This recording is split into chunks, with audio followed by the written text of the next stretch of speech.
ناظرین، آج آپ کے پیش خدمت ہے ایک سبق آموز قصہ۔ یہ قصہ بہت ہی عجیب و غریب ہے۔ شیخ عوض نے ایک درس میں بیان کیا اور حازمی نے اپنی کتاب میں لکھا۔ درس کا عنوان تھا نگاہ پست رکھنے کے فوائد۔ یہ قصہ اسی جگہ پیش آیا تھا جہاں شیطان اپنے پورے لاؤ لشکر کے ساتھ موجود رہتا ہے، جہاں بے گناہ انسانوں کو گناہ کے دلدل میں پھنسانے کے لیے نئے طریقے استعمال کیے جاتے ہیں، جہاں رقص و سرور کی محفلیں برپا کی جاتی ہیں اور ان مجالس میں بےہودگی اپنے عروج پر ہوتی ہے، جہاں ایمان اس بے غیرتی کی تاب نہ لا کر بندے کے دل سے نکل کر معلق ہو جاتا ہے۔ اس عجیب و غریب قصے کا راوی خود وہی ہے، وہی جو کچھ دیر قبل ڈانسنگ ہال کے رنگ برنگے پروگراموں سے اپنی ذہنی عیاشی کا سامان کر رہا تھا اور اب چند لمحے بعد توبہ کی توفیق پا چکا ہے۔ یہ قصہ شیخ علی طنطاوی نے اپنی کتاب میں ذکر کیا ہے۔ لکھتے ہیں، میں شہر حلب کی ایک مسجد میں داخل ہوا۔ وہاں میری نظر ایک نوجوان پر پڑی۔ بے ساختہ میری زبان سے نکلا، سبحان اللہ، یہ نوجوان تو وہی لگتا ہے جو انتہائی شریر تھا۔ شراب نوشی اس کی عادت تھی اور زناکاری اس کا محبوب مشغلہ۔ سود و رشوت کی چکی میں وہ لوگوں کو پیستا تھا اور والدین کا نافرمان تھا۔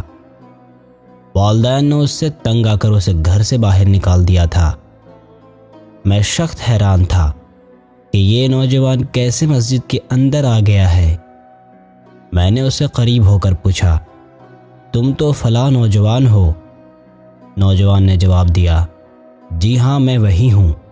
میں نے کہا، تمہاری ہدایت پر اللہ تعالیٰ کا لاکھ لاکھ شکر ہے۔ ذرا مجھے بتانے کی زحمت کرو گے کہ آخر تمہیں کیسے ہدایت ملی؟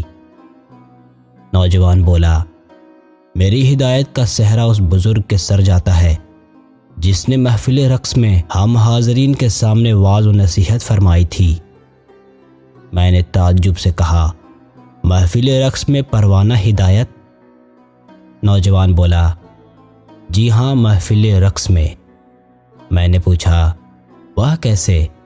نوجوان نے بتایا، ہمارے محلے میں ایک چھوٹی سی مسجد تھی، اس میں ایک عمر رسیدہ بزرگ لوگوں کی امامت کراتے تھے۔ ایک روز امام صاحب مقتدیوں کی طرف متوجہ ہوئے اور پوچھا، لوگ کہاں ہیں؟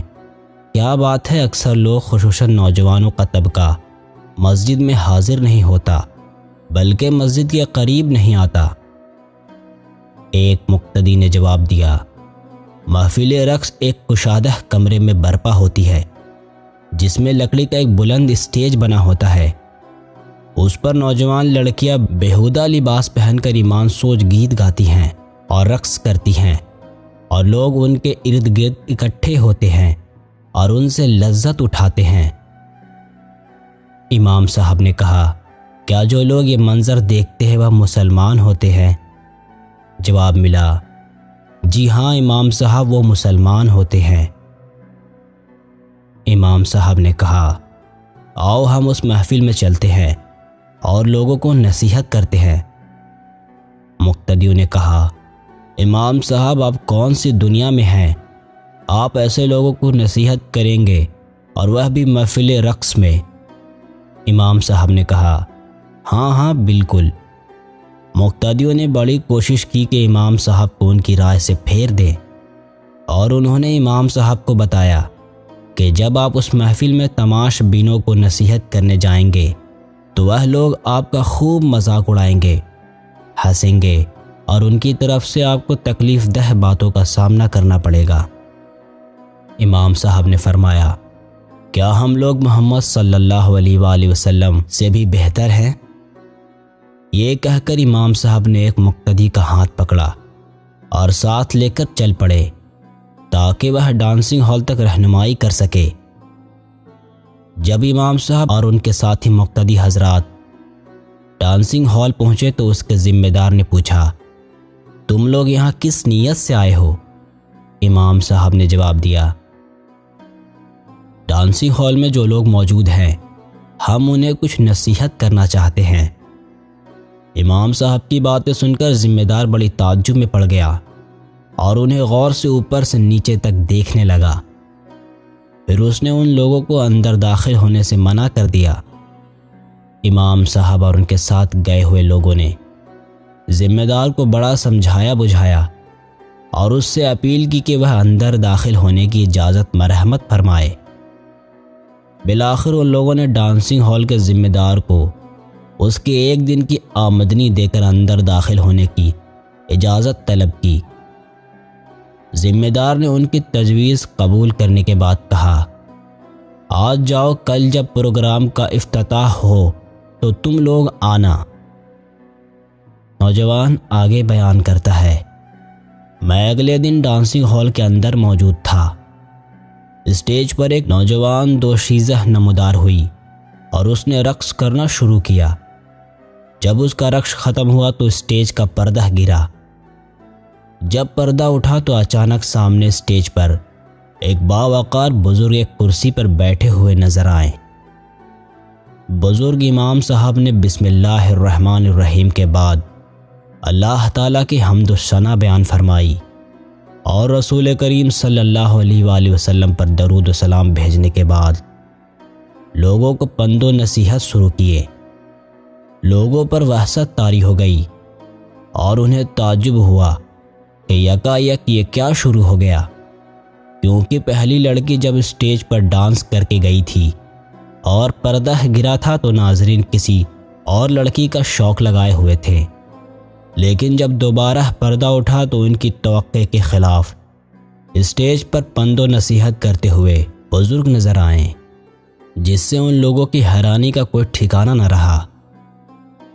ناظرین نے سمجھا کہ شاید یہ بھی پروگرام کا کوئی مزاحیہ حصہ ہے، لیکن جب ناظرین نے دیکھا کہ سامنے اسٹیج پر بیٹھے ہوئے بزرگ امام صاحب ہیں جو نصیحت کرنے کی غرض سے ڈانسنگ ہال میں تشریف لائے ہیں، تو انہوں نے امام صاحب کا مذاق اڑانا شروع کیا اور استہزاء کرتے ہوئے اپنی آوازیں بلند کرنے لگے، جبکہ امام صاحب ان کی ہنسی مذاق اور استہزاء کی پرواہ کیے بغیر پند و نصیحت میں مگن تھے۔ اس شورگل اور ہنسی مذاق کے دوران میں ہی حاضرین میں سے ایک شخص اٹھ کھڑا ہوا اور اس نے سامعین کو خاموش رہنے اور امام صاحب کی گفتگو سننے کا حکم دیا۔ یکایک ڈانسنگ ہال میں سناٹا چھا گیا۔ اب ہمیں صرف اور صرف امام صاحب کی باتیں سنائی دے رہی تھی۔ امام صاحب نے ایسا پراسرار کلام سنایا جیسا ہم نے اس سے پہلے کبھی نہیں سنا تھا۔ انہوں نے قرآن پاک کی تلاوت فرمائی اور رسول کریم صلی اللہ علیہ وآلہ وسلم کی احادیث مبارکہ سنائی اور پھر بعض صالحین کی توبہ کے قصے بتائے، اور ان کی تقریر کا ایک حصہ یہ تھا، اے لوگو، تم نے ایک طویل زندگی پائی ہے، لیکن زندگی کے اکثر حصوں میں تم نے اللہ کی نافرمانی کو دعوت دی ہے۔ تمہاری معصیت اور نافرمانی کی لذت کہاں گئی؟ لذت وقتی تھی، اب وہ غائب ہو چکی ہے، لیکن تمہارے سیاہ نامہ اعمال باقی رہ گئے ہیں، اور عنقریب قیامت کے روز تم سے اس سلسلے میں باز پرسش ہوگی، اور وہ دن دور نہیں جس میں اس کائنات کا کوئی زندہ باقی نہ رہے گا، سب مر جائیں گے، صرف اور صرف اللہ کی ذات بابرکت باقی رہے گی۔ اے لوگو، تم نے کبھی اپنے نامہ اعمال میں جھانکنے کی کوشش کی ہے؟ یہ تمہارے سیاہ اعمال تمہیں کس ڈگر پہ لے جا رہے ہیں؟ جب تمہارے اندر دنیاوی آگ برداشت کرنے کی طاقت نہیں ہے کہ پل بھر میں یہ آتش تمہاری چمڑی ادھیڑ کر رکھ دیتی ہے، جبکہ یہ جہنم کی آگ کا 70واں حصہ ہے، پھر جہنم کی آگ تم کیسے برداشت کر سکتے ہو؟ لوگو، ایک لمحہ بھی ضائع کیے بغیر اللہ سے توبہ اور استغفار کرو۔ یہ خطاب سنتے ہی تمام لوگ رو پڑے۔ پھر امام صاحب ڈانسنگ ہال سے نکل پڑے اور ان کے پیچھے لوگوں کا اجتماع بھی باہر آ گیا۔ سارے لوگوں نے امام صاحب کے ہاتھ پر توبہ کی، حتیٰ کہ ڈانسنگ ہال کا مالک بھی تائب ہو گیا اور اپنے گزشتہ کردار پر بڑا نادم ہوا کیا تو ان لوگوں کی قبروں سے گزرتے ہوئے عبرت حاصل نہیں کرتا؟ کیا تو نہیں دیکھتا کہ وہ اپنی قبروں میں اطمینان سے ہیں لیکن پھر بھی تمہاری طرح لوٹنے کی خواہش کرتے ہیں؟ وہ فوت شدہ اعمال کی تلافی چاہتے ہیں۔ کتنے واعظین نے واعظ کیا، ڈرایا، اور موت نے کتنی مٹی کو آباد کر دیا۔ کیا تیرے پاس ایسے کان نہیں جو نصیحت کو سنے؟ کیا تو ایسی آنکھ نہیں رکھتا جو اپنے محبوب کے جدا ہونے پر آنسو بہائے؟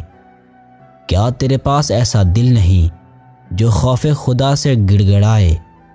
کیا تجھے اللہ کی بارگاہ میں توبہ کرنے کی طمع نہیں؟ اللہ پاک سے دعا ہے کہ اللہ پاک ہم سب کو ان واقعاتوں سے سبق حاصل کرنے اور ان پر عمل کرنے کی توفیق عطا فرمائے۔ آمین۔